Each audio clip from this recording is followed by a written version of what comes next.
Изложувањето на сонце кај секој од нас буди чувство на задоволство, среќа, топлина, но тоа има и свој негативен аспект. Па затоа, во следнива неколку минути, јас, доктор Ивана Панговска, ќе ве запознаам со адекватната фотозаштита на кожата која што е неопходна во текот на целата година. Добро сме запознаени дека претераното изложување на сончевите зраци без адекватна заштита може да предизвика старење на кожата, изгореници, меѓу другото и појава на промени во вид на преканцерозни и канцерозни лезии.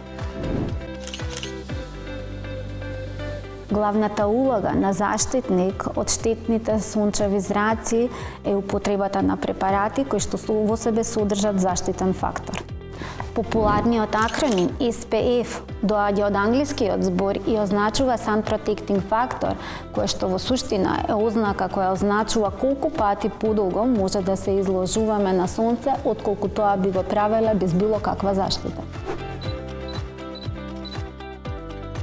Минералните филтри се базираат на физичко одбивање и блокирање на штетните UV зраци. Тие се со погуста текстура, потешко се впиваат во кожата, меѓутоа нивната заштита е подолготрајна.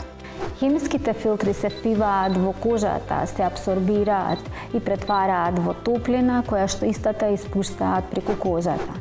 Во случајот на детска кожа, кожа склона кон алергии, кај трудниците и кај доилките се препорачува употреба на производи со минерални филтри поради помалата количина на хемиски состојки во производите.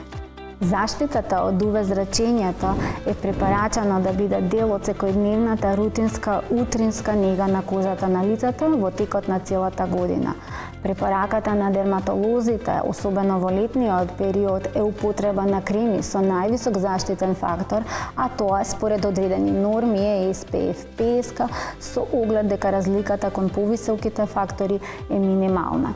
Препаратите за заштита на лицето од штетните UV зраци се базираат врз основа на типот и состојбата на кожата. Па разликуваме некомедоногени, oil-free, креми на база на гел за масна кожа, но и богата кремаста структура за сува кожа.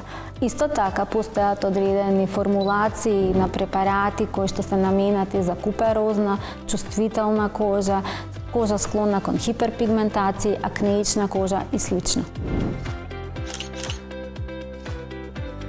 Хидролипидниот филм, кој што ја препокрива и штити кожата, со тек на време може да се измени, па таа станува дехидрирана, сува, затегната, со појава на црвенило. Главна мисија на хидратацијата е во обезбедувањето на здрав изглед на кожата. Хидратацијата е важна во подобрување на изгледот на кожата, се редуцираат токсините, се намалуваат акните, како и себум излачувањето, меѓу другото помага и во успорувањето на процесот на старење. Хумектансите ја привлекуваат водата и ја влажат кожата. Имаат лесна, немасна структура и се составен дел во негата на масната кожа.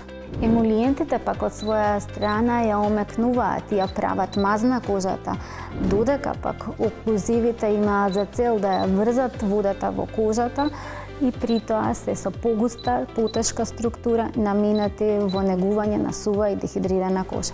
Се надевам дека ја свативме важноста на хидратацијата и употребата на заштитниот фактор и дека веќе од утре ќе ги применувате хидратирачките и фотопротективните креми како дел од рутинската нега на вашата кожа.